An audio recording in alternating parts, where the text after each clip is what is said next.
자, 주일 예배를 주님 앞에 드리도록 하겠습니다. 자, 우리 신앙을 고백합니다. 우리의 신앙, 주님 예수 그리스도는 우리를 구원하신 주님입니다. 우리는 세상을 속량하신 이 한 분 하나님을 예배합니다. 우리 주님 안에는 성부, 성자, 성령이 계시며 그의 인성은 신령입니다. 그러나 우리를 구원하시기 위하여 세상에 오셔서 우리의 성정을 취하셨습니다. 우리 주님께서는 십자가의 고난을 받는 데까지 시험을 당하여 참으셨고 지옥을 이기셔서 사람들을 지옥으로부터 놓아주셨습니다. 인성을 낳으신 신성에 그 인성을 통합하셔서 영화 되셨습니다. 이 영화 없이는 아무도 구원을 받을 수 없습니다. 사람은 주님을 믿고 그의 계명을 지켜야 구원을 받습니다. 주님의 계명은 주님께서 우리를 사랑하신 것 같이 서로 사랑하라는 것입니다. 아멘. 자, 오늘 말씀 보도록 하겠습니다. 마태복음 18장 21절에서 27절 말씀 보도록 하겠습니다. 마태복음 18장 21절에서 27절 말씀 보도록 하겠습니다. 마태복음 제가 읽도록 하겠습니다. 자, 그때에 베드로가 나와 이르되 주여 형제가 내게 죄를 범하면 몇 번이나 용서하여 주리이까? 7번까지 하오리이까? 예수께서 이르시되 내게 이르노니 7번뿐 아니라 7번을 70번까지라도 할지니라. 그러므로 천국은 그의 종들과 결산하려 하던 어떤 임금과 같으니 결산할 때에 10,000달란트 빚진 자 하나를 데려오매 갚을 것이 없는지라.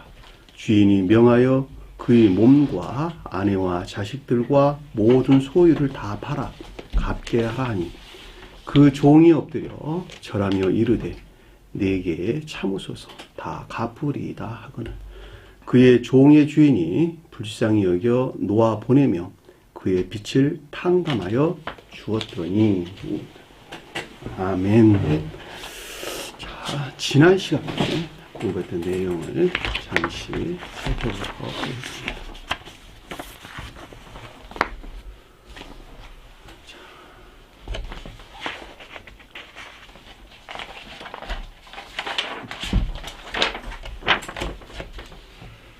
지난 시간에 15절이죠? 15절.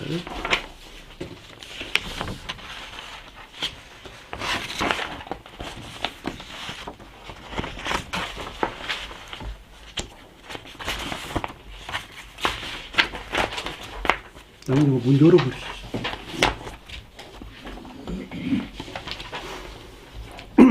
15절. 만일 내 형제가 너에게 죄를 범하거든. 그렇죠. 형제가 교회에 속한 자들이죠. 교회에 속한 자들. 다시 말하면 진리가 사랑에 속한 선이나 인애에 속한 선 안에 있는 자들이 진정으로 형제들이에요.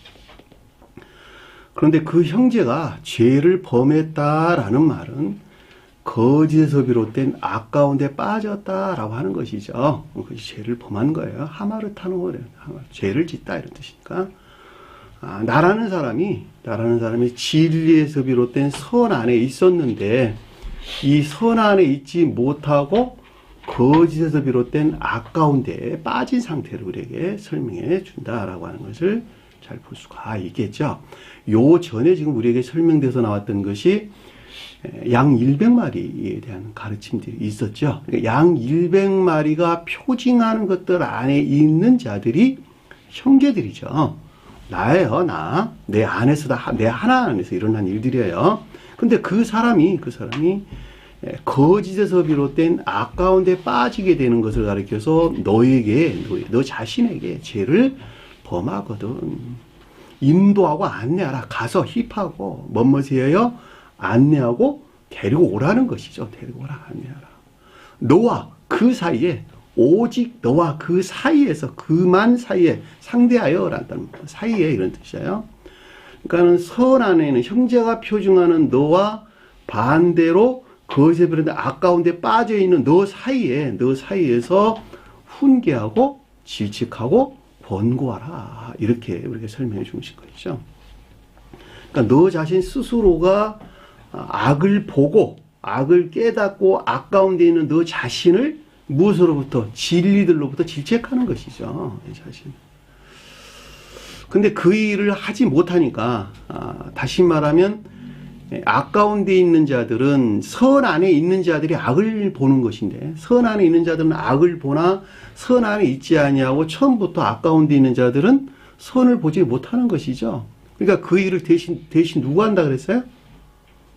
가르치는 목자님들이나 선생들이 그 일을 대신한다 그랬죠. 가르치는 선생들이나 목자들, 또는 옛날에는 누가 다 했죠? 구약에 선지자들 했단 말이에요. 예언자들, 선지자들. 그러니까 예언서나 선지서들은 모두가 다 교리적인 가르침들이에요. 교리적인 가르침들. 그것이 구약의 예언자들이나 선지서들이 우리 가르치는 것을 잘 볼 수가 있습니다. 그것은 멸망된 교회에 속한 자들에 대한 질책이었죠. 자, 권고고 질책이었던 것을 우리는 잘 볼 수가 있습니다. 그러니까 만일 내가 들으면, 나 듣는다는 말은 그 가르침에, 그 꾸지람에 네가 순종한다면 당연히 무엇을 얻겠어요? 다시 형제가 표징하는 진리들이, 형제가 표징하는 사랑에 속한 선 안에 있게 되는 것이겠죠. 너무 당연한 이야기죠. 그러나 만일 듣지 않거든, 근데 불순종한다면 그 꾸지람이나 가르침에, 또는 네 자신 스스로가 너 자신을 질책을 했는데 그럼에도 불구하고 불순종한다면, 너 자신이 불순종한다면 한둘을 너와 함께 데리고 가서, 자, 데리고 간다라는 말이 함께 받아들이다 이런 뜻이에요. 함께 영접하고 수용된다 이런 뜻이죠. 그러니까 불순종했다는 말은 그러니까 반대로 말하는 것이니까 의지와 이해 안에 악과 거짓들이 영접되고 수용된 상태가 된다는 것이죠. 그러면 결과 안에 있는 것은 뭐겠어요? 두셋이라는 말이 결과 안에 있는 것을 우리에게 설명해 주는 것을 잘 볼 수가 있습니다. 모든 말이 두세 증인의 입에 서게 되리라. 자, 번역을 제가 좀 바꿨어요. 자, 여기 말이 그러니까 모든 말이 두세 증인의 입에 서게 되리라 이 뜻이에요. 그러니까 모든 말이라고 하는 것은 말하여진 것. 주님으로부터 말하여진 레마예요, 레마. 주님으로부터 우리에게 말하여진 것, 교리적인 가르침들이나 명령들이죠. 내적 진리나 외적 진리 안에 이 모든 것들이 두세 증이라고 하는 것은 의지에 속한 악과 이에 속한 거짓에 비롯된 행위 안에 있는 결과들을 우리에게 설명해 준다라고 하는 걸 잘 볼 수가 있겠죠. 이 가운데 있는 입이 뭐예요, 입이? 교리적인 것들. 자, 교리적인 것들이 악 가운데 있게 된다라고 하는 것을 명백하게 이해해 볼 수가 있겠죠. 그렇죠? 자, 우리 마음은 의지와 이해가 있다는 것. 의지는 선의 수용 그릇이요. 그렇죠? 의지는 선의 수용 그릇이요. 이해는 진리의 수용 그릇이죠. 그렇죠? 그런데 여기서 주님에게서 말미암아 의지에 속한 선과 이해에 속한 진리 안에 있지 아니한다면 반대로 지옥에서 유입된 의지에 속한 악과 이해에 속한 거짓 안에 있겠죠. 그렇죠? 자, 마음과 생각이라도 다 같은 말이에요. 마음 안에 있는 악과 생각 안에 있는 거짓들이 하나로 결합되어 결과 안에 있는 악행들 안에 있겠죠. 그렇죠? 그것이 교리들 안에서 그와 같이 악 가운데 빠지게 된다라고 하는 것을 우리가 명백하게 이해해 볼 수가 있다 하는 것입니다. 자, 17절 보니까 만일 그것도 듣지 않거든. 자, 질책을 했는데 네가 아마 그렇게 될 것이야 라고 질책을 했는데 책망 훈계에서에도 불순종한다면, 듣지 않는다면 교회에 대하여 어떤 내면적인 지각이 있었는데 어떻게 된다고요? 만일 교회의 말도 듣지 않거든 이라는 말이 교회가 듣지 않는다면 이라는 뜻이에요. 그러니까 속사람을 섬겨야 될 겉사람이, 그렇죠? 속사람을 섬겨야 될 겉사람이, 또는 선을 위해 있어야 할 모든 진리 안에 있는 것들이 불순종한 상태에 있게 된다라고 하는 것을 잘 볼 수가 있겠죠. 결과에 대해서 우리 설명해 주는 거예요. 왜? 교회가 뭐예요? 교회. 겉사람이라는 겉사람.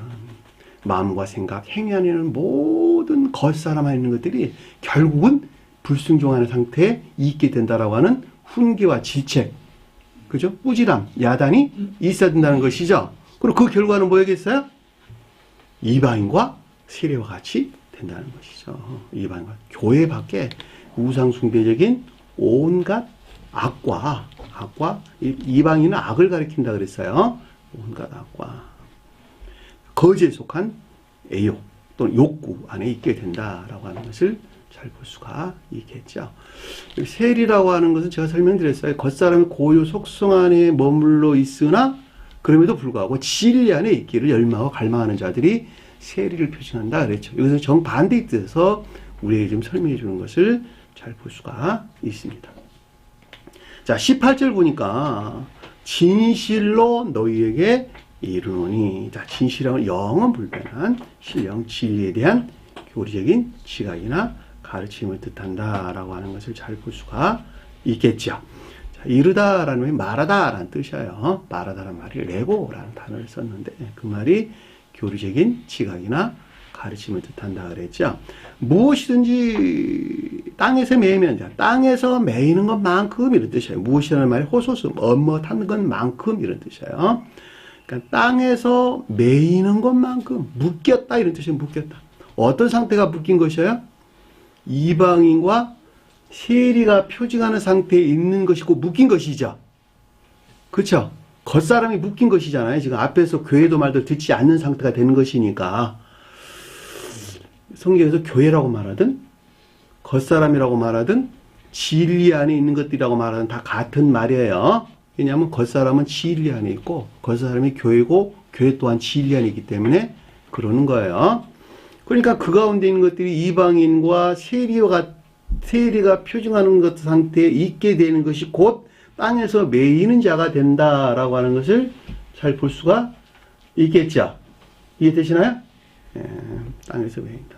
그러니까 이 세상 가운데 살면서 그것이 우상숭배적인, 교회 밖에 우상숭배적인 악과 그리고 그 악 가운데 있는 거짓에 속한 애욕 가운데 있게 되는 것을 우리에게 설명해 준다라고 하는 것을 잘 볼 수가 있겠죠. 그것이 곧 매여 있는 것이죠. 지옥에 속박되어 있는 상태를 우리에게 설명해 주고 있다. 그거 있죠? 속박. 억압이나 속박 가운데. 어떤 게? 요 가운데 있는 자들 속박 가운데 있단 말이죠. 이게. 요들이 다 이방인들이죠. 교회 밖에. 여기 교회고, 천계란 말이죠. 천계. 교회고 천계. 교회는 무슨 말이에요? 천계에 대응하는 지상의 교회란 말이죠. 그렇죠. 그러니까 요 가운데 있지 아니하고 이 겉사람이 이거를 섬기는 상태에 있어야 되겠죠. 그렇죠? 그렇죠? 여기에서 떠나고 요 겉사람이 요 가운데 있어야 된다니까. 이해되셨나요? 그게 이 땅의 교회야. 천계에 대응하는 지상의 교회.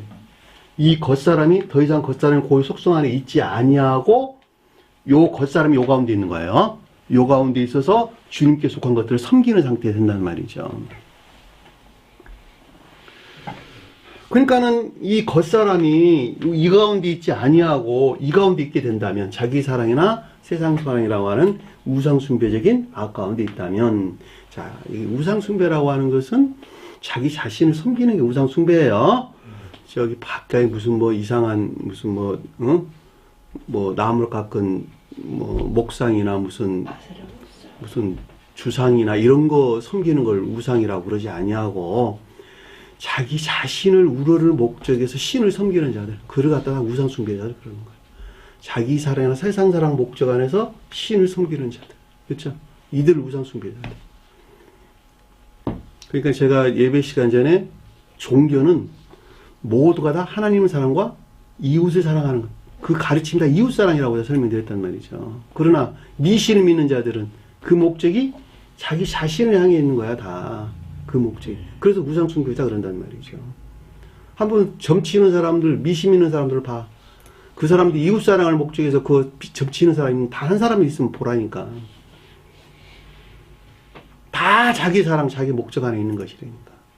돈을 잘 벌 것인가 점점 쳐주세요. 내가 대통령 될 것인가 점점 쳐봐주세요. 미신 믿고 쫓아가는 거잖아요. 다 마찬가지라니까. 종교는 이웃 사랑 안에 있다. 그 목적이. 그러나 미신 믿는 자들은 다 그 목적이 자기 사랑 안에 있다는 거예요. 그러니까 우상숭배라고 하는 것은 신을 믿는 그 목적이 자기 사랑 안에 있는 자들 가르쳐서 다 우상숭배자들 그런다는 말이죠. 그러니까 교회의 우상숭배자들 천지네 그러니까 다. 그렇죠? 지금 이 기독교회가 우상숭배자들이니까 전부 다. 누구를? 하나님을 믿는 게 아니라 그들은 하나님이라는 신을 믿고 있다니까요, 다. 하나님이라고 말하는 그들은 신을 믿고 있다니까. 누구를 채워줄? 자기 탐욕을 채워줄. 그럼에도 불구하고 마치 겉으로 보기에는 하나님을 예배하는 것 같이 보인단 말이죠. 큰 건물 지어야 되겠어. 목적이야 좋죠. 그러나 그것이 자기 명예나 세상 목적 안에 있다 한다면 그것이 어떻게 하나님을 섬기는 것이 되겠냔 말이죠. 하나님을 빙자한 큰 회사지 그게. 어떻게 교회냐고 그것이. 그렇죠? 그러니까 이게 땅에서 매인다는 말이 그런 뜻이야. 다 자기 목적, 자기 사랑 안에 갇혀있는 상태. 누가 믿음 안에 있다고는 하나. 지옥의 영들은 주님께서 설명도 안 해. 그런데 이 세교회 안에 믿음 안에 있다고 여긴다니까 자기 자신 스스로가. 이 세교회 안에서 자기는 진리를 믿는데 진리를 사랑한대. 그런데도 여전히 우상숭배적인 믿음 안에 있는 자들. 그들에 대한 질책이라니까 지금 주님께서. 왜냐면 앞에 형제가 언급되고 있잖아요 지금. 그렇죠? 그래서 형제가 언급되고 있는 거예요.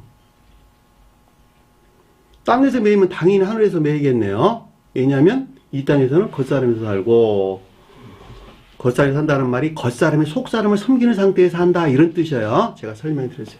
이 겉사람이 이 속사람 안에 있는 것들을 섬기는 상태에 있는 것을 가리킨다. 그 저 세상에서는 겉사람에 살아요? 속사람에 살아요? 라는 개념. 저 세상에서요? 네. 저 세상에서는 그 속사람이 살겠죠. 그렇죠. 당연히 속사람에서 사는 것이죠. 당연히 속사람이죠.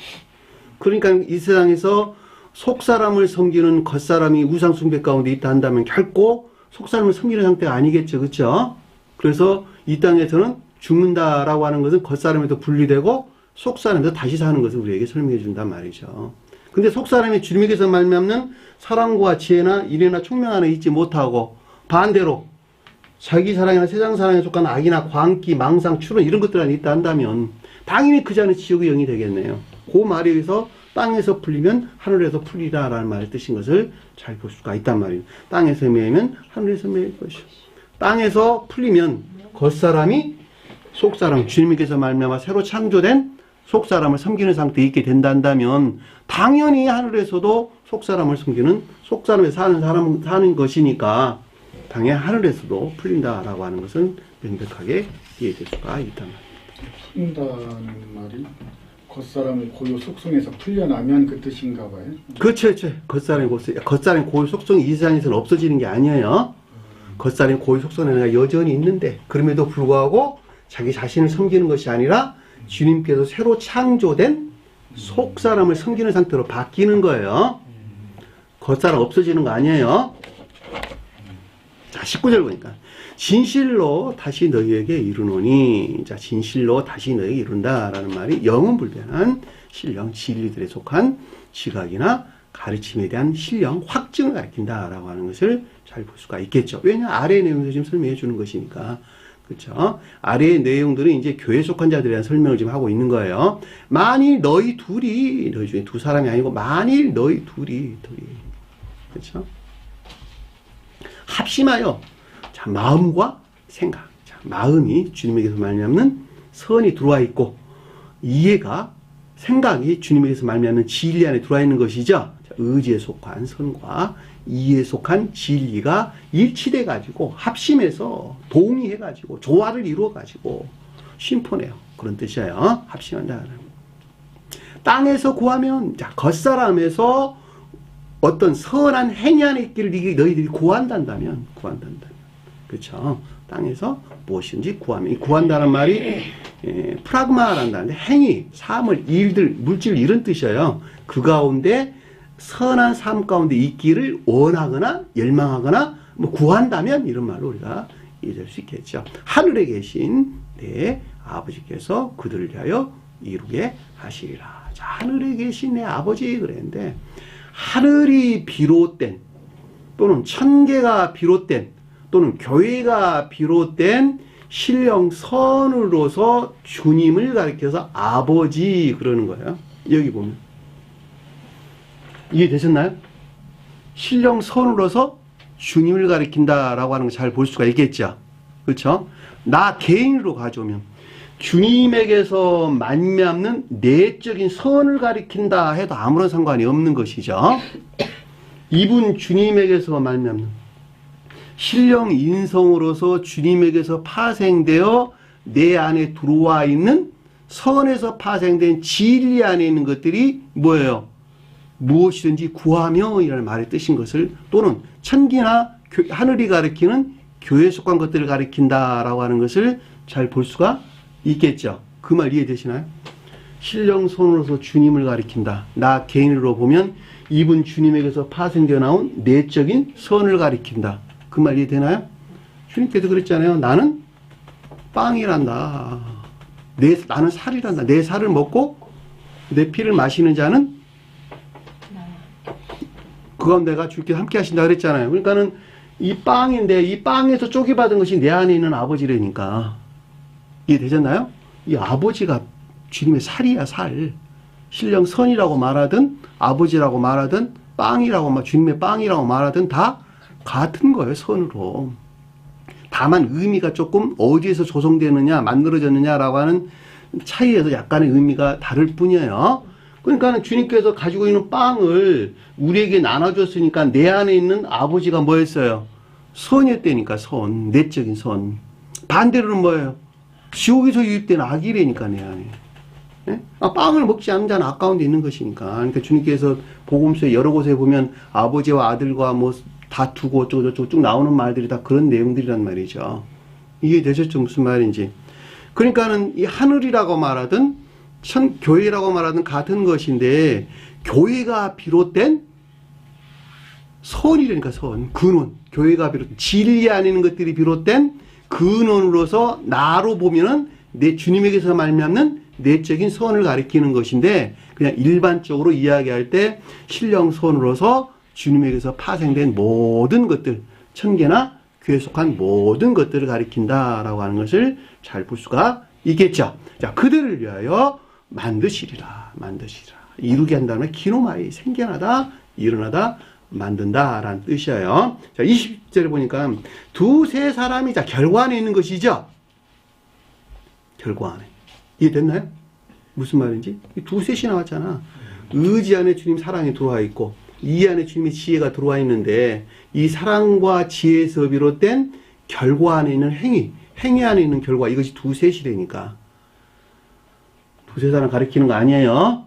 나 하나 안에서 다 일어난 일들이기 때문에 두셋이라는 말은 사랑이라고 말하든 선이라고 말하든 같은 말이고 지혜라고 말하든 진리라고 말하든 같은 말이에요. 자, 그러니까는 사랑과 지혜에서 비롯된 결과 안에 있는 행위 안에 있는 결과가 두셋이라는 말이죠. 근데 이것이 어디서 왔느냐 그랬더니 주님의 이름에서 왔다니까. 주님의 이름. 주님 이름 뭐였어요? 두 이름. 주님의 두 이름. 신령사랑. 신령사랑과 신령지혜 또는 신령선과 신령진리가 주님의 두 이름이죠. 여기에서 모든 것들이 파생되어 나왔단 말이죠. 그러니까 이 가운데에 주님께서 당연히 함께 계시는 것이죠. 너무 당연한 이야기죠. 그러니까 이분 주님 신령선과 신령진리에서 파생되어 나온 사랑에 속한 모든 것들이나 믿음에 속한 모든 것들 안에 주님께서 현존해 계시는 것이죠. 그럼 내가 사랑에 속한 모든 것들이나 믿음에 속한 모든 것들 안에 있다 한다면 그분이 내 안에 들어와 계시는 주님인 것을 우리는 잘 볼 수가 있단 말입니다. 이해되셨나요? 주님은 저 어디 하늘 머리 꼭대기에 있는 거 아니에요. 내가 형제가 표징하는 선 안에 있을 때 그 선이 곧 나란다. 너희 안에 있는 나란다. 그 말이잖아요. 내 이름은 모인 곳에 나도 거기에 나도 그들 중에 있느니라.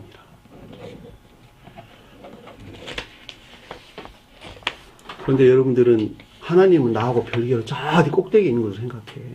그러지 마시고 앞으로 그러지 마시고 내가 선 안에 있을 때 그 선이 주님, 내 안에 계시는 주님구나라고 하는 것을 잘 볼 수 있고, 내가 그 사랑으로부터 그 어떤 것을 생각하고 판단해서 행동하는 모든 것들이 곧 누가 하는 일이에요? 그러면 내가 해서 주님이 하신 거예요. 주님이 하신 것이라니까.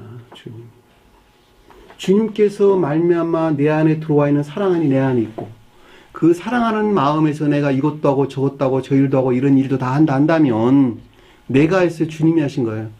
주님이 하신 것이라니까. 주님이 하신 거. 그럼에도 불구하고 내가 하는 것 같이 하는 것이 주님의 섭리라 그랬죠. 왜냐하면 주님도 한 인격체고 그 인격체와 모양과 형상으로 창조된 사람도 하나의 인격체이기 때문에 그렇단 말이죠. 그럼에도 불구하고 내가 살아있는 것은 나 스스로부터 살아있는 것이 아니라, 내 스스로부터 하는 것이 아니라 오직 주님으로부터 하는 것이, 한다고 하는 것이 명백하죠. 그렇죠?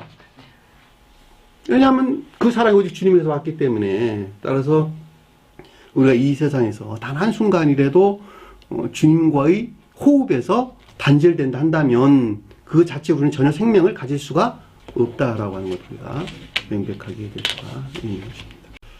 자, 21절 보도록 하겠습니다. 그때에 자, 전자에서 계속 이어지는 지금 계속되는 상태에 대해서 우리에게 설명해 주는 것을 잘 볼 수가 있겠죠. 베드로가 그에게 나와 그에게 말하기를 뜻이에요. 자, 그에게 단어가 빠졌어요. 자, 그에게 나와 그에게 이르기를. 자, 베드로는 뭐라 그랬죠? 믿음, 또 총명에 속한 믿음, 또 지혜에 속한 믿음이에요. 자, 주님에 대해서 설명할 때는 지금 신령천적인 지혜에 속한 진리 안에 있는 것들을 우리에게 설명해 준다라고 하는 것을 잘 볼 수가 있겠죠. 왜냐하면 가장 높은 뜻에서 이 문자인 뜻 안에 간직되어 있는 모든 가르침들은 2000년 전에 이 땅에 오셨던 주님의 자연적인 사람이 어떤 여정을 통해서 영화되셨는가에 대한 가르침들이죠. 마태복음서는 특히 신령천적인 것들을 측면에서 신성과의 합일 과정을 우리에게 설명해 주고 있단 말이죠. 그렇기 때문에 이 베드로는 천적인 지혜에 속한 진리 안에 있는 것들을 가리킨다라고 하는 것을 잘 볼 수가 있겠죠. 그에게 나왔다 그랬는데 그라는 것은 곧 주님을 가리키는 말인데 3인칭 단수로 써졌죠. 그렇죠? 그러니까 나왔다라면 가까이 가다, 접근하다 이런 뜻이란 말이죠. 가까이 가고 접근한다는 말이 영적인 것들 측면에서 가까이 가고 접근한다라고 하는 것이니까, 자, 지혜 안에 있는 것들이 신령천적인 것들과 교류가 일어났다. 또 결합이나 교류에서 비롯되었다라고 하는 것을 잘 볼 수가 있겠죠. 자, 저 사람 둘은 참 사이가 좋아라고 하는 것은 몸이 사이가 좋다는 거예요. 마음 안에서 사이가 좋다는 거예요. 마음 안에서 사이가 좋다는 말의 뜻이잖아요. 그러니까 서로 일치한다 이런 뜻으로 우리가 이해해 볼 수 있겠죠. 그러니까 여기서 지금 지혜 안에 있는 것들이 신령천적인 것들과 교류가 일어났거나 또는 결합이 있었다는 것을 잘 볼 수가 있고, 거기에서 말미암는 에이폰이라는 단어를 썼어요. 내면적인 지각이 있었단 말이죠. 그렇죠? 자, 형제가 내게 죄를 범하면, 자, 계속 이어지는 거예요. 앞에서 지금. 자, 진리 안에 있는 것들이 사랑이나 인애에 속한 선 안에 있는데, 그것들이 거짓에서 비롯된 아까운 데 빠지게 되면, 우리 앞에서 공부했어요, 지금. 죄를 범한다는 말이 무슨 뜻인가.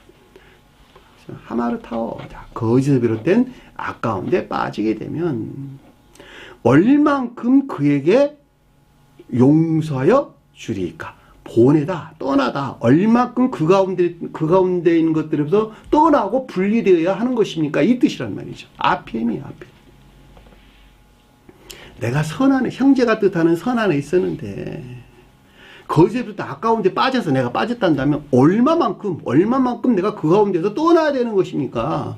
7번만 하면 되는 것입니까? 7번이 뭘까? 네? 7번. 남인생 7번이 뭘까? 중생되는 과정? 영어화되는 거? 예, 같은 말이에요. 여운자매님. 거룩한 선 안에 있는 상태. 자, 7이라는 숫자는 선의 측면에서 거룩한 상태를 우리에게 설명해 주는 거예요. 따라서 다른 말로 영화라고 주님에 대해서 설명할 때는 영화라는 말도 맞는 말이고 또 중생이라도 맞는 말이고 진리가 선과 결합된 충만한 상태에 있는 것이다 라고 해도 맞는 말이에요. 다. 또 안식일 해도 맞는 말이겠죠. 그렇죠? 왜냐하면 다 그 상태에 대한 우리가 설명을 주는 것이기 때문에 그렇단 말이죠. 그럼에도 불구하고 안식이라는 단어를 쓸 때에는 그 전에 있는 것들이 전제된 의미에서 안식이라는 단어를 쓰는 것이죠. 이해되시나요? 무슨 말인지? 왜냐하면 안식이란 말은 평화를 가리키는 것이니까 평화가 있기 전에 전쟁이 있었다는 말이 전제되어 있는 것을 뜻한다라고 하는 것을 잘 볼 수가 있다는 말이죠. 그래서 안식이란 말을 쓰는 거예요. 이해되죠? 무슨 말인지? 네.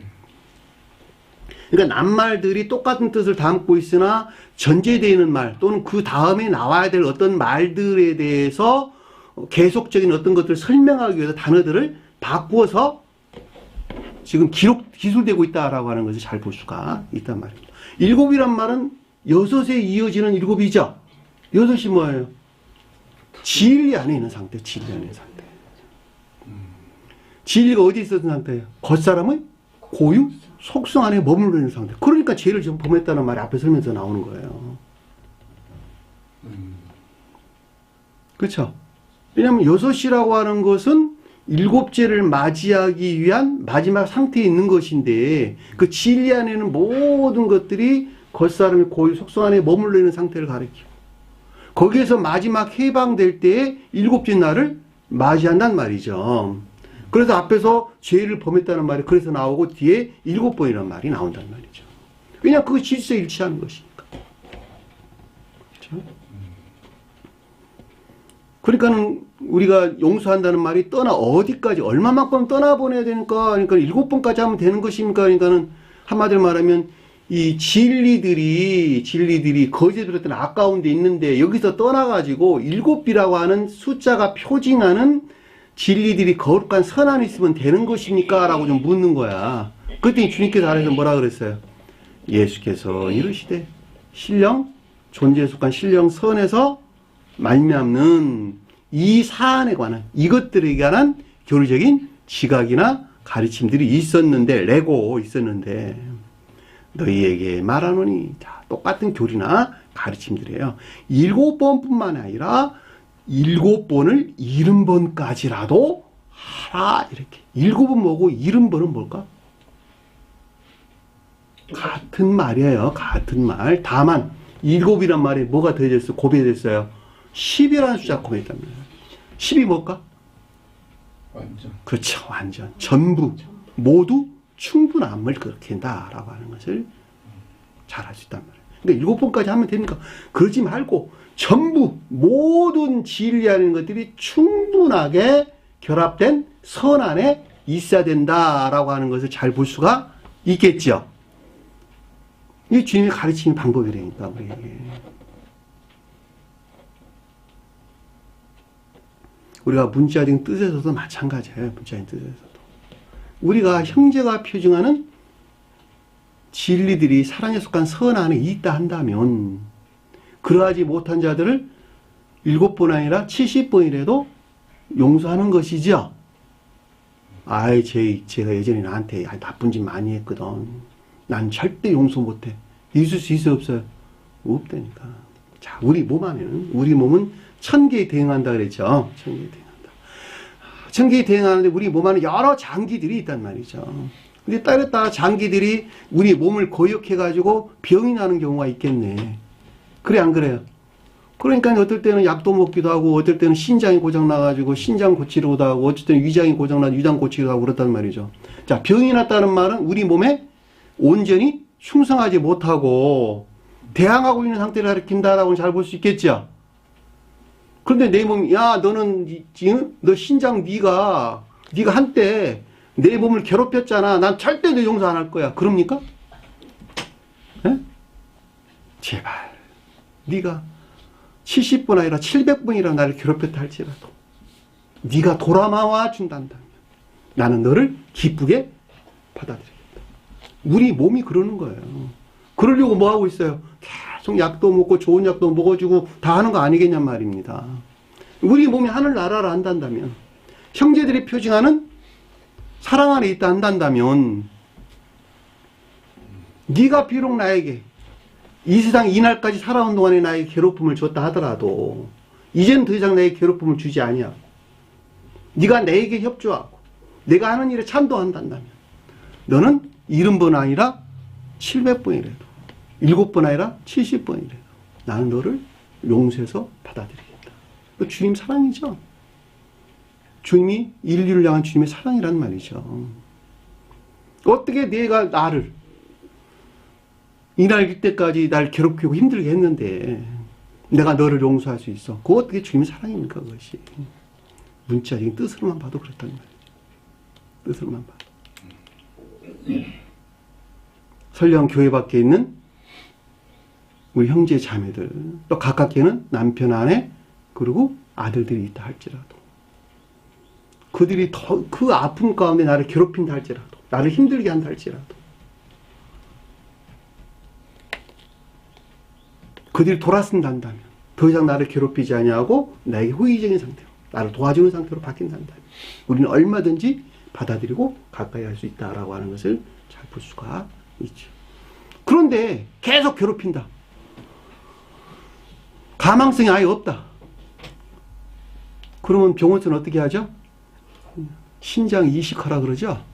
신장 이식하세요. 심장도 이식하세요. 간도 이식하세요. 그러지요. 잘라 내는 것이죠. 단절시킨다라고 하는 것을 잘 볼 수 있다는 말입니다. 이 교회 속은 마찬가지예요.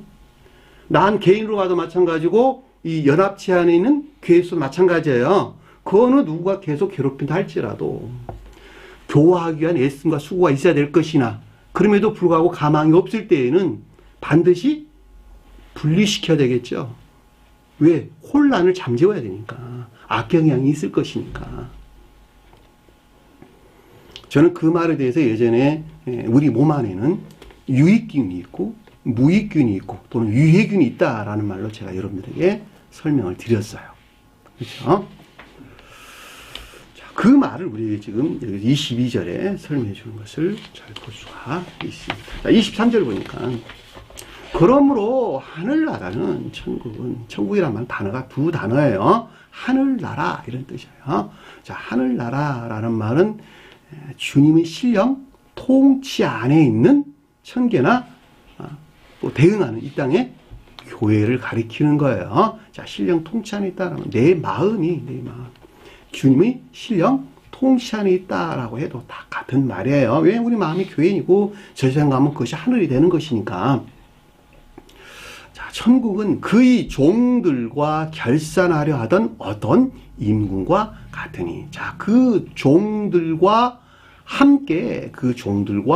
함께 말씀을 이 뜻이에요. 말씀을, 언어를 이런 뜻이에요. 회개하려는 사람, 곧 왕과 같으니, 임금과 같으니 이 뜻이에요. 문장을 다시 풀었어요. 번역이 잘못돼 갖고 제가 다시 푸른 거예요. 그 종들과 함께 말씀을 회개하려는 사람 단어가 빠졌어요. 사람, 곧 임금과 같으니, 왕과 같으니 이 말이에요. 그러면 천국은 뭘까? 천국, 하늘나라가 뭘까? 가장 높은 데서 신령 인성으로서 주님을 가리키는 것이죠. 신령 인성으로서 주님을 가리켜서 하늘 그랬어요. 자, 신령 인성으로서 주님을 가리키는 이 땅에서는 교회 그랬죠. 그러니까 신령 인성이라고 말하든 천국이라고 말하든 교회라고 말하든 그 속뜻에서는 다 같은 거예요. 왜냐하면 천국과 교회가 주님의 몸이니까. 그렇죠? 주님의 몸은 내 몸이 영혼으로부터 살아있는 것 같이 천계와 교회가 살아있는 것은 주님 신령 사랑과 신령 지혜죠. 신령 사랑과 신령 지혜. 이 주님의 영혼이란 말이에요. 주님의 영혼. 존재 안에 계신 주님이에요. 근데 그 가운데 있는 것들을 섬기는 종은 뭐예요? 종. 김자매님. 주인을 섬기는. 그 가운데 있는 것들을 섬기는 자연적인 것들. 관능적인 사람과 밀착되어 있는 자연적인 것들. 그렇죠. 그러니까 주님 안에 있는 것들을 섬기는 자연적인 것들을 해도 아무 상관이 없겠죠. 또 천기나 교회 속한 것들을 섬기는 자연적인 것들, 또는 거룩한 영적인 것들을 섬기는 내적 영적인 것들을 섬기는 외적인 자연적인 것들 해도 아무 상관이 없겠죠. 노예, 종, 둘로스라는 뜻. 그 가운데 있는 교리적인 것들, 그렇죠. 로고스, 말, 언어. 자, 그 가운데 있는 교리적인 것들을 말, 그렇죠. 말을 회개한다, 회개하는 사람, 그랬단 말이죠. 이 회개한다는 말이 언어를 보면 무슨 뜻이냐면, 시나이로란 시나이로. 근데 이 단어가 어디서 나왔냐 하니까 함께 잡아 올린다. 함께 집어 올린다. 함께 붙잡다. 이런 뜻이란 말이죠. 그러니까 교리 안에 있는 것들을 함께 붙잡아 올리는 진리 안에 있는 것들. 거룩한 진리 안에 있는 것들. 그분을 곧 뭐라 그랬어요? 왕 그랬단 말이에요. 신령 진리로서 주님. 자, 저와 여러분들 안에서 천기나 교회에 속한 것들을 섬기는 거룩한 진리 안에, 교리적인 진리 안에 있게 할 목적에서 주님께서 함께 들어 올리고 있다는 거예요. 들어 올리고 있다. 이해되셨나요? 무슨 말인지. 자, 신령 인성, 제가 책에는 이렇게 써놨어요. 신령 인성, 즉 천계에 속한 거룩한 선과 진리 안에 있는 것들을 섬기는 자연적인 것들로 이 가운데 있는 교리적인 것들을 함께 들어 올리려는 사람, 즉 신령 진리로서 주님을 뜻한다. 제가 지금 책에는 이렇게 기술을 해놨단 말입니다. 왕이 뭐예요? 왕? 신령 진리로서 주님을 표징하기 때문에 그렇단 말이에요. 그거를 앞에서는 뭐라 그랬어요? 사람이란 말로, 어떤이란 말이 없는 단어고 사람이란 단어예요. 그러니까 함께 들어 올리려는 거예요. 교리적인 것들 안에서. 교리적인 것들 안에서. 왜냐하면 종들은 다 교리적인 것들 안에 있는 것이니까. 관능적인 사람과 밀착되어 있는 것들이 다 교리적인 것들이에요. 자, 관능적인 사람과 밀착되어 있는 12제자들. 주님에게서 말미암아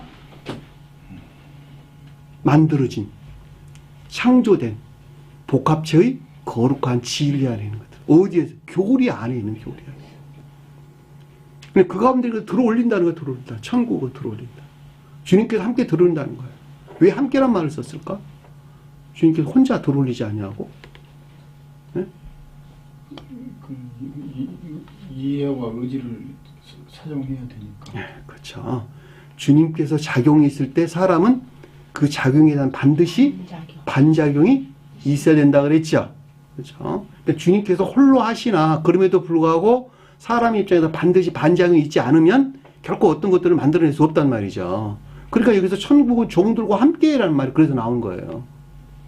메타 가운데 단어가 메타. 신령 진리로 주님께서 들어 올리려는 거, 들어 올리려는 거. 음. 24절 보니까 그가 결산할 때, 자, 결산한다는 말이 최종적으로 우리가 설명해 주는 것을 잘 볼 수가 있겠죠. 최종 안에 있는 것들, 결과 안에 있는 것들에 대한 설명인 것을 잘 볼 수가 있겠죠. 자, 신령 진리로서 주님께서 들어 올려진 것으로 교리적인 자연적인 진리들이 거룩한 선 안에 있어야만 하는 것을 뜻한다라고 하는 것을 잘 볼 수가 있겠죠. 그것이 결산하는 것이죠. 근데 그 결산하는 것들이 그 가운데 있지 못하고 어떻게 됐다는 거예요? 10,000달란트가 표징하는 상태에 빚진 상태에 있다는 거야, 지금. 만이 뭘까, 만이? 10, 100, 1000, 만. 모든 것들이, 선이라는 측면에서 모든 것들이, 그렇죠? 모든 악 가운데 있는 것으로 반드시 선 안에 있어야만 되는 것이죠. 그래, 안 그래요? 빚진 것은 뭐예요, 빚진 거? 갚아야 될 의무가 있는 것이잖아. 갚아야 될 의무가 있다. 아니, 세상에서 빚진 자들은 뭐예요? 갚아야 될 의무가 있는 것이잖아. 갚아야 될 의무가. 그러니까 10,000달란트를 빚졌다 그랬으니까 많이 표정하는 달란트라는 말은 어디에서나 금, 은, 동을 무게를 다하는 단위예요. 달란트가. 금은 뭘까? 천적인 선을, 은은 영적인 선을, 동은 자연적인 선을. 그것을 달아볼 때 쓰는 단위가 달란트래니까. 데나리온은 다음 시간에 공부할 때 데나리온이 100데나리온이라 나와요. 데나리온은 진리에 대한 단위예요. 돈에 대한 단위, 은전에 대한 단위란 말이죠. 그래서 10,000달란트 빚졌다라는 말이니까 온갖 아까운 된 것으로 반드시 거룩한 선 안에 있어야 될 의무를 가지고 있는 것을 뜻한다라고 하는 것을 잘 볼 수가 있는 것이죠. 그렇죠? 그러니까 온갖 아까운 된 것으로 여기서 분리되어 반드시 모든 진리들이 선과 거룩한 선과 결합된 충만한 상태에 있어야만 되는 것, 있어야만 되는 것을 가리킨다라고 하는 것을 잘 볼 수가 있겠죠. 그렇죠? 의문이에요? 의문 없죠? 10,000달란트 빚진 자라고 하는 말이 여러분들이 깊은 뜻으로 좀 이해를 했으면 좋겠다는 생각이 드네요. 반드시 갚아야 돼. 주님께 갚아야 될 의무가 있는 것이다. 내가 구원을 받으려면 반드시 갚아야 될 의무가 있는 거야, 내가. 그렇죠? 그럼 내가 아까운 데 있다면 반드시 악으로부터 떠나 진리들이 거룩한 선과 결합된 충만한 상태에 있어야 될 의무가 있단 말, 나에게는. 그것이 빚진 자란 말이죠. 빚진 자 하나를 그에게 데려오매 왕에게 데려왔다라고 하는 것이죠. 그러니까 이 가운데 있지 못한, 그러니까 진리들이 거룩한 선과 결합된 충만한 상태에 있지 못한 이 가운데 있지 못한 것들이 주님이 신령 진리로부터 안내되고 있다, 인도되고 있다, 이런 뜻이에요. 데려오다라는 프로스페로란다는데 먼 곳을 향하여 인도하다, 안내하다, 데리고 가다, 이런 뜻입니다. 25절을 보니까 갚을 것이 없는지라. 자, 갚을 것이 없다라고 하는 것은 가지고 있지 못하다는 것이죠. 가지고 있지 못하다. 또 다른 뜻으로는 그 자신 스스로로부터는 결코 이 가운데 있을 수 없다라고 하는 것도 우리가 명백하게 이해할 수 있죠. 갚을 것이 없다라고 하는 것은 그 자신 스스로로부터는 결코 이 가운데 있을 수 없고, 또 그것들을 가지고 있지도 않다라고 하는 말을 잘 볼 수가 있겠죠. 그럼 가지고 있으려면 어떻게 되겠어요, 그러면? 그 자신 스스로부터는 결코 10,000달란트가 표징한, 선한 뜻에서 10,000달란트가 표징하는 것들 안에 있을 수 없고, 그렇죠? 또 그 가운데 있지도 못하는 것이니까, 빚졌으니까 당연히 어떻게 되겠어요? 그 다음에는 반드시 그것들을 떠나야 되겠네요. 온갖 악들을 떠나야 되겠네요. 그쵸? 그 말이 지금 뒤에서 그 몸과 그 아내와 자식들과 모든 소유를 다 팔아라라는 말이 뜻인 것을 잘 볼 수가 있겠죠. 그렇죠? 그 자신과 너와, 그와, 이렇게 그와, 그 몸이란 단어 없는 단어예요. 그와 그의 주인이 명령하여 라는 말은 신령선으로서 주님에게서 말미암는 질서의 바로잡음이 있는 것이죠. 명령한다는 말은 켈리오란다는데 질서의 바로잡음 이해는 다른 걸 뜻하는 것이 아니에요. 주님께서 명령하는 것은 모두가 다 선 안에 있게 하기 위한 목적이니까 아까운 되는 것들을 떨쳐내고 진리들이 선 안에 있기 위해서 바로잡아간다. 질서를 바로잡아가는 것 이외에는 다른 것을 뜻하는 것이 아니다라고 하는 것을 잘 볼 수가 있겠죠. 그러면 어떻게 되겠어요?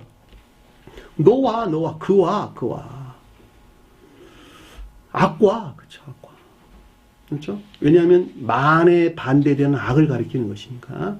만이 진리들이 선과 결합된 충만한 상태에 있는 것이라면, 반대로 말하면 너라고 하는 것은 정반대의 모든 악 가운데 있는 것을 우리에게 설명해 주고 있다라고 하는 것을 잘 볼 수가 있죠. 아내는 뭐예요? 아내는 그 악과 결합된 거짓에 속한 애욕 안에 있는 교회, 내 마음.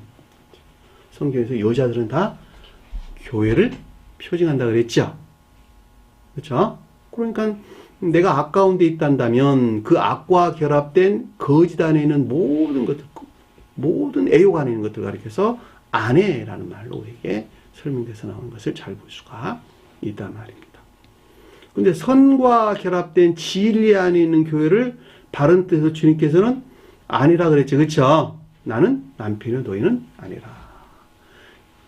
근데 계시록서는 뭐라 그랬어요? 나는 신랑이요 너희는 신부다 그랬단 말이죠. 그러니까는 아내가 되기 이전의 새 예루살렘에 대해서 우리가 설명해 주는 것을 잘 볼 수가 있겠죠. 그렇죠? 왜냐하면 혼인하기 전이니까. 정식으로 혼인하기 전이니까. 마음과 생각과 마음 안에 있는 것들은 주님과 하나가 됐어. 근데 행위 안에 있는 것들에서 열매를 냈을 때에 진정으로 주님의 아내가 되는 것이죠. 신부와 아내가 어떻게 다른지 제가 설명을 드리고 있는 거예요, 지금. 신부는 마음과 생각이 하나야. 주님과 하나야. 주님에게서 말미암아 저는 사랑과 지혜 안에 있어. 이렇게 사랑과 지혜 안에. 근데 이 행위에서는 아직까지 언급되고 있지 않은 상태가 신부래니까. 근데 행위에서도 하나가 됐을 때를 가리켜서 아내 그랬단 말이죠. 여기서는 지금 반대로 이렇게 설명해 주고 있는 거야, 지금. 정반대로. 악과 악에 속한, 악과 결합된 거기에 속한 애용 안에 있는 상태를 가리킨다라고 하는 것을 잘 볼 수가 있겠죠. 행위하는 것도 당연히 거짓된 것들 안에 있겠네, 그렇죠? 그것이 자식이래요, 자식. 테크노. 키오스라는 단어 쓰지를 안 하고 테크노에 나타났어요. 교리 안에 있는 거짓된 것들. 교리 안에 있는 거짓된 것들. 그렇죠? 교리는 자연적인 것들 안에서 만들어낸 주님의 성이에요. 주님 나라, 주님의 성. 자식들과 그 가운데 있는 모든 것들, 마음과 생각, 교리 안에 있는 교리에는 거짓된 모든 것들, 그 소유 어떻게 된다는 거예요? 소유는 가지고 있다 이런 뜻이에요. 가지고 있는 것. 내면적인 악과 이 안에 있는 거짓들, 그렇죠? 그리고 행위 안에 있는 교리적인 거짓된 것들, 그와 아내와 그 자식들과 그 가운데 있는 내면적으로나 외면적으로 또는 내적으로나 외적으로 또는 일반적으로나 부분적으로나 전체적으로나 부분적으로나 일반적으로나 개별적으로나 그 가운데 있는 모든 것 어떻게 된다는 거예요? 분리시켜라. 팔아라. 분리시켜라. 무엇으로부터 분리시키는 거예요? 매매한다는 말이 무슨 뜻이야? 매매. 영적으로.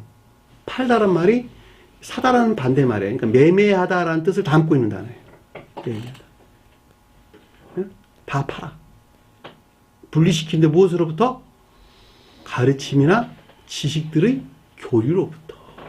선을 전유받을 목적 안에 있는 지식들이나 교리적인 가르침들의 서로 교류로부터. 그와 그 아내와 자식들과 그 안에 있는 모든 소유가 표적하는 것들, 반대에 있어서 표적하는 것들을 다 분리시켜라. 그것이 갚는 자라니까, 갚는 자. 주님께 빚 갚는 자라니까, 그것이. 이해 되셨죠? 무슨 말인지. 그러려면 어떻게 되겠어요?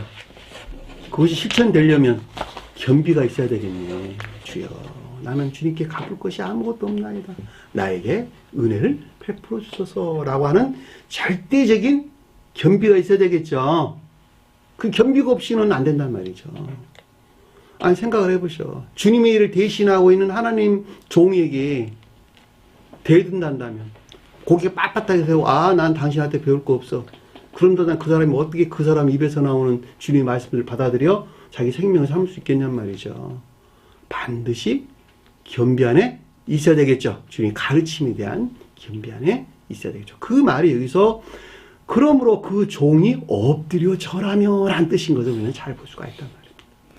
자연적인 모든 것들이 천기나 교회에 속한 것들에 대한 겸비 안에 또는 주님에 대한 겸비 안에 있게 된 것을 잘 볼 수가 있겠죠. 그렇죠? 엎드려 절하며. 그러고 말하기를 이 가운데 있는 것들에 대한 교리적인 지각이나 가르침들이 있었죠. 그리고 뭐라 그랬어요? 주여, 주여. 신령선으로서 주님에 대한 고백을 우리에게 설명해 주는 것이죠. 주여. 내게 참으소서, 내게 참으소서.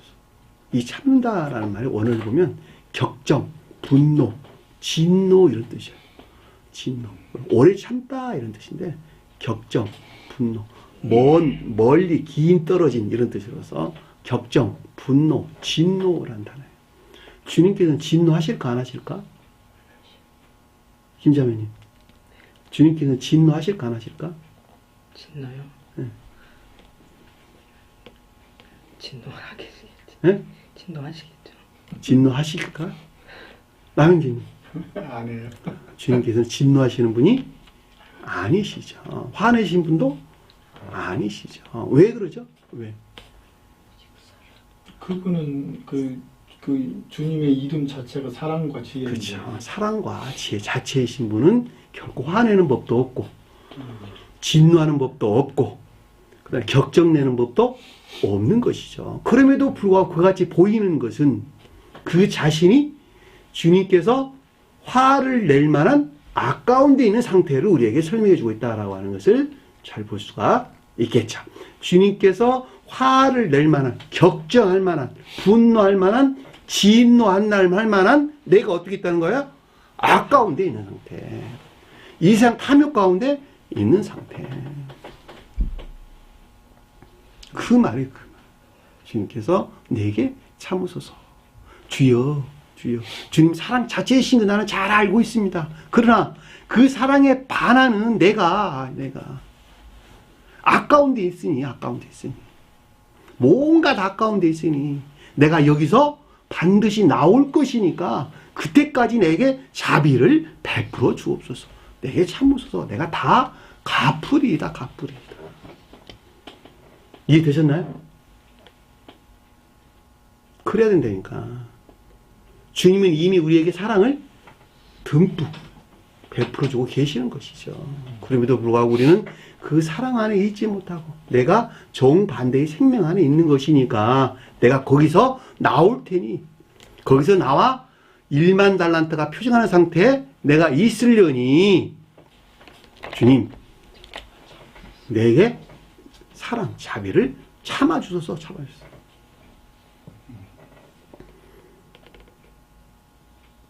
주님 사랑으로 말미암는 거룩한 예배 안에 있을 것이니 주님 내게 참아주소서.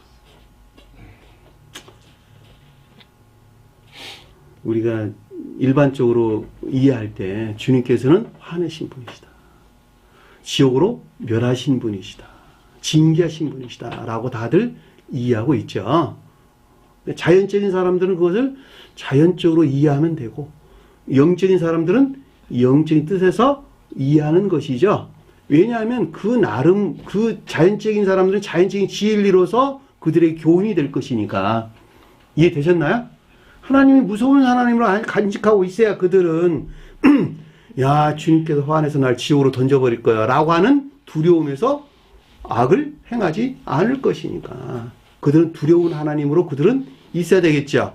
그러나 영적인 사람들은 그렇게 이해해서는 결코 안 되는 것이죠. 그럼에도 불구하고 영적인 사람은 주님 사랑 안에 계신 분이시고 반대로 나라는 사람이 그 사랑 안에 일치하지 못한 아까운 데 있는 지옥적인 탐욕이나 욕망 가운데 있는 상태를 우리에게 설명해 주고 있다라고 하는 것을 잘 볼 수가 있습니다. 따라서 모두 갚는다라고 하는 것은 거기에서 내가 온갖 악에서 분리되어 거룩한 예배 안에 있겠다라고 하는 고백인 것을 우리는 잘 볼 수가 있습니다. 자, 27절 보니까 그의 종이 종의 주인이 불쌍히 여겨 놓아 보내매. 자, 주님의 자비가 있었던 것을 잘 볼 수가 있겠죠. 이 가운데 있는 자연적인 것들에 대한 주님의 자비가 있었죠. 자, 주인이란 말은 신령 선으로서 주님을 가리키는 거예요. 자, 주인이라고 말하든 주님이라고 말하든 원어에서 똑같은 말. 퀴리오스라는 말 썼어요. 퀴리오스. 자, 구약에서는 주님 대신에 여호와라는 단어를 사용을 했어요. 여호와가 신령 선으로서 주님을 표시하는 것입니다. 그래서 퀴리오스라는 말을 썼어요. 불쌍히 여겼다라면 주님의 자비가 있었다는 것이죠. 신령 자비가 있었다라고 하는 것을 잘 볼 수가 있겠죠. 그러니까 신령 자비로부터 이런 일들이 일어나는 것이죠. 자, 그를 놓아 보냈다라는 말은 무슨 뜻이에요? 그를 놓아 보냈다. 아폴로 해방하다, 석방하다 이런 뜻이란 말이죠. 그렇죠? 주님 자비가 있었다는 말은 결과적으로 말할 때 앞에 우리가 언급돼서 나왔던 그와 그 아내와 그 자식들 그 모든 소유 반대세 소유하고 있는 모든 것들에서 해방됐다라고 하는 걸 잘 볼 수가 있겠죠. 나는 그 가운데 있는데 주님께서 자비를 베풀어서 그냥 나는 그냥 구원을 받았어 이런 말이에요? 그런 말이 아니죠. 주님은 이미 우리에게 자비를 베푸고 계시니까.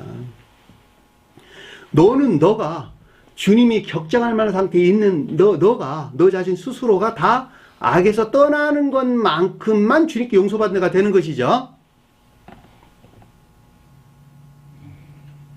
내가 악을 죄로 여기고 떠나는 것만큼만 해방된 자가 되는 것이죠.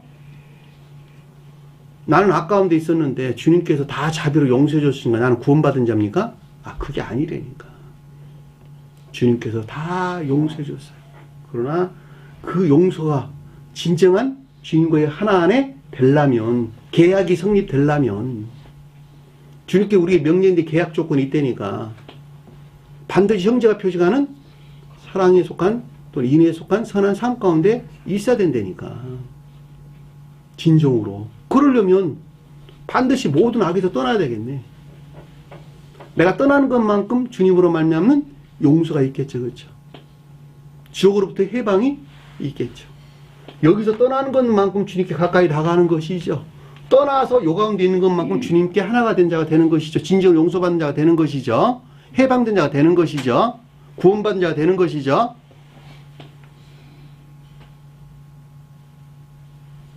그런데 이렇게 생각을 안 하고 주님께서 은혜로 우리 구원받았다. 그게 말이 됩니까? 물론 주님이 은혜로 구원받은 것이죠. 그러나 나 개인적으로 볼 때는 내가 온갖 악에서 떠나는 것만큼 주님 은혜 안에 있게 된 자가 된다라고 하는 것을 잘 볼 수가 있단 말입니다. 그 빛을 탕감해 주었다. 이 탕감했다는 말이, 그러니까 탕감이라는 말 쓰면 안 돼요. 탕감은 뭐예요? 갚아도 의무를 면제해 준 것을 가리키잖아. 그래, 안 그래요? 근데 탕감이라는 말을 쓰면 안 된단 말이에요. 이게 오늘 보면 RPM이라는 뜻을 RPM이라는 말을 썼어요. 분리시키다. 떠나보내다. 그 뜻이 썼단 말이죠. 그 빛으로부터 떠나보내줬더니, 빛이 뭐였어요? 갚아달 의무가 있는 것인데, 문자인 뜻으로 보면 탕감이 아니고, 내가 그 사람이 온갖 악과 거짓으로 떠난 사랑과 지혜 안에 있게 했다. 또는 선과 진리 안에 있게 했다는 것이죠. 그래, 안 그래요? 그 사람들은 반드시 삶 속에서 열매를 내야 되겠네요. 그렇죠? 왜냐하면 사랑과 지혜다, 선과 진리다라고 하는 추상적인 개념 안에 있어서는 결코 주님 우르는 자가 아니니까. 그래, 안 그래요? 추상적인 개념 안에 있는 것들은 그냥 지식들 외에는 아무것도 아니라니까. 잠시 있다 사라져버리는 바람과 같은 것이라는 말이죠. 탕감했다는 말이 떠나보냈다는 말이 그 뜻이에요. 마음과 생각과 행위 안에 있는 모든 것들을 주님 사랑과 지혜 또는 선과 진리 안에 있게 했다는 거예요. 그리고 거기서 파생된 삶에 속한 열매들이 있어야 되겠네요. 그렇죠? 그런데 그렇지 못했어. 아래에 보니까 100데나리온을 빚진 자를 가서 목을 졸렸어. 그 양반은. 그리고 어떻게 됐어요? 그래가지고 지옥으로 오게 갇혔죠. 그 말을 지금 우리에게 주님께서 가르침을 주고 있는 것을 잘 볼 수가 있겠죠. 그러니까 여러분들이 마음과 사랑, 주님 사랑으로 충만해 라는 말은 다 허황된 말들이라는 거예요. 반드시 결과 안에서 어떤 열매들을 내는 자가 진정으로 실제 안에 있는 주님으로부터 용서받은 자가 된다라고 하는 것을 잘 볼 수가 있단 말입니다. 그 가르침들이 다음 시간에 나가서 종들이, 그 종이 나가가지고 자기에게 빚진 자 100데나리온을 데리고 와서 목을 졸랐다는 거예요. 악에서 파생되어 나왔다는 것입니다. 다. 그런데 결과 안에서는 결코 열매를 내지 못하고 그 자기 사랑에 속한 악행들 안에 있었다니까. 이런 것. 지배욕, 재물욕, 명예욕, 이것들을 쫓아 사는 우상 숭배 안에 있는 그 상태를 우리에게 그대로 설명해 주는 것을 잘 볼 수가 있단 말입니다. 그래도 거기서는 100데나리온이라는 말을 썼어요. 여기서는 달란트라는 말을 썼고. 왜 데나리온이 진리 안에 있는 것들을 우리에게 설명해 주는 것이니까. 선은 진리에서 반드시 열매를 내야 되는 것이죠. 그렇죠? 결국은 이렇게 배우고 다시 자기 고유 속성으로 돌아갔다는 얘기네. 네, 그렇죠. 다시 사랑과 지혜 안에 있긴 하나 결국은 그런 것들을 설명해 준 것을 잘 볼 수가 있습니다. 주신 말씀 마음속에 깊게 간직하시고 한 주간도 승리하는 저와 여러분 되기를 간절히 축원합니다. 자, 주기도문 하는 것으로 오늘 공부를 마치도록 하겠습니다. 자, 하늘에 계신 우리 아버지, 이 이름을 거룩히 여김을 받으시오며 나라의 마옵시며 뜻이 하늘에서 것 같이 땅에서도 이루어지리라. 오늘날 우리에게 일용할 양식을 주옵시고 우리가 우리에게 죄 진 자를 사해 준 것 같이 우리 죄를 사하여 주옵시고 우리를 시험에 들게 하지 마옵시며 다만 악에서 구하옵소서. 나라와 권세와 영광이 아버지께 영원히 싸움나이다. 아멘.